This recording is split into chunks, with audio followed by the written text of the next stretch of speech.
It's just past 13 GMT and we begin in Israel, where the U.S. Defense Secretary has touched down at Tel Aviv's Ben Gurion Airport on a visit shortened by a weeks-long protest against the government's plans to change the judicial system. Lloyd Austin is meeting Prime Minister Benjamin Netanyahu and Defense Minister Yoav Gallant at a nearby venue before leaving in a few hours' time.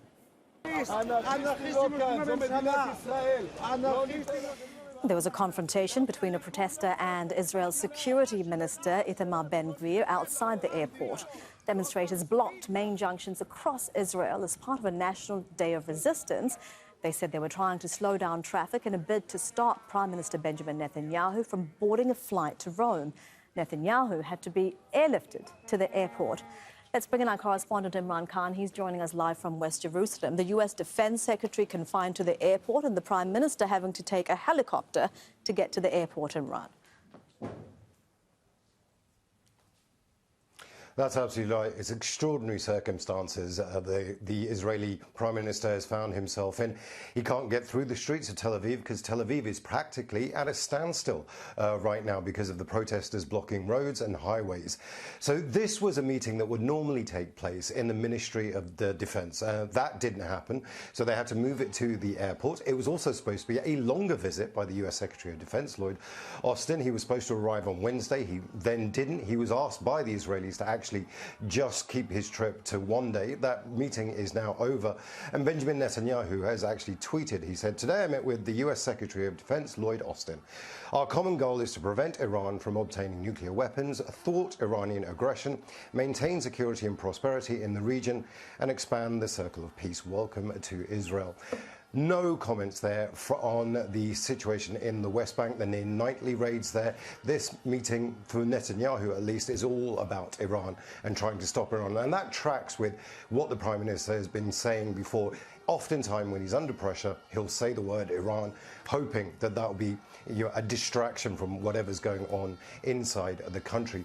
But Israel is a big recipient of US funds, $3.5 billion a year on military aid alone. So certainly that's something else that they would have talked about.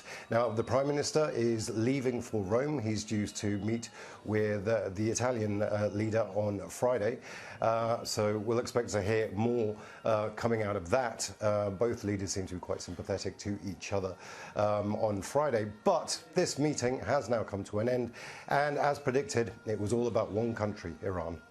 You mentioned Prime Minister Netanyahu under pressure, Imran. You've been covering this conflict for a very long time. Has he ever been under this much pressure internally?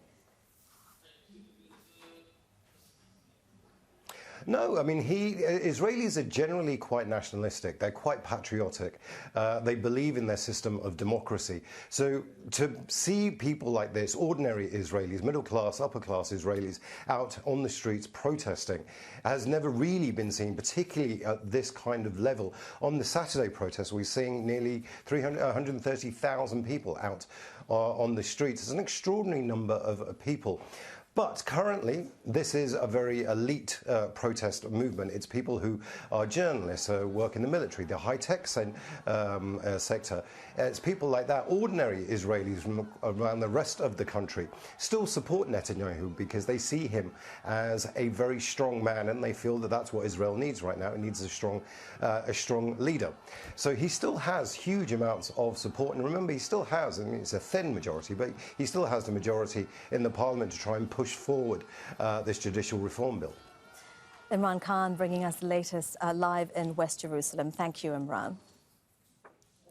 Well, let's get more on this. We're joined by Jonthan Rynhold. He's head of the Department of Political Studies at Bar-Ilan University, and he's joining us live from Tel Aviv. Very good to have you with us on Al Jazeera. Just how big a threat would you say these protests are to Prime Minister Netanyahu and his government?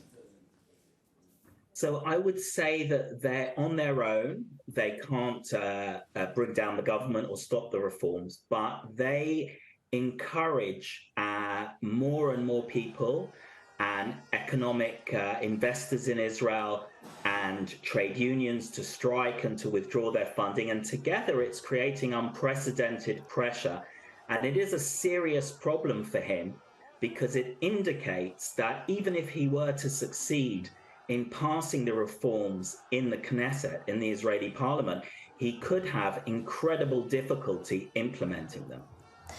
And what about Israel's relationship with its Western allies? The U.S. Defense Secretary Lloyd Austin is in the country. He's confined to the airport because of the protests. How does, what are the optics of that? Do you think that this is something that Lloyd Austin will bring up with the Israeli government? I'm sure he will mention it, but I'm sure it won't be the focus of his discussion. Israel's relations with the West, with the United States and Western Europe, have two components. One component will remain stable, irrespective of what's going on inside Israel, and that is that they share common interests and common enemies, particularly Iran and radical Islamic terrorist organizations. In that context, the only concern will be whether Israel is able to fulfill its traditional role as an ally in this regard, given its internal divisions. Over the longer term, though, particularly on the center the center-left of American politics and the center-right and center-left in European politics, the fact that Israel is a democracy is central to the underlying support for Israel. And were these reforms to be passed and implemented and lead to, over time, the loss of independence of the Israeli judiciary and pose a threat to individual and minority rights in Israel, that could severely damage Israel's relations with the US and with Western Europe. What about the ongoing violence in the occupied territories, Mr. Rynhold? Do you think that that's something that Lloyd Austin is likely to say anything new about on this visit? I think that he will emphasize, and here it's much easier for the United States because it's an external issue. It's not intervening in Israeli domestic politics.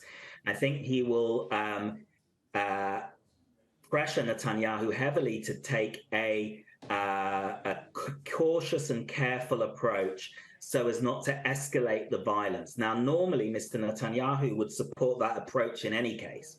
However, his far-right extreme coalition partners favor a far more robust approach.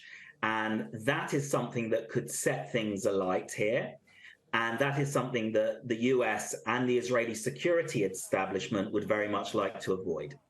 And do you think that the escalation in violence that we've seen over the last few months, is that because of the new coalition partners that Prime Minister Benjamin Netanyahu finds himself with in this government?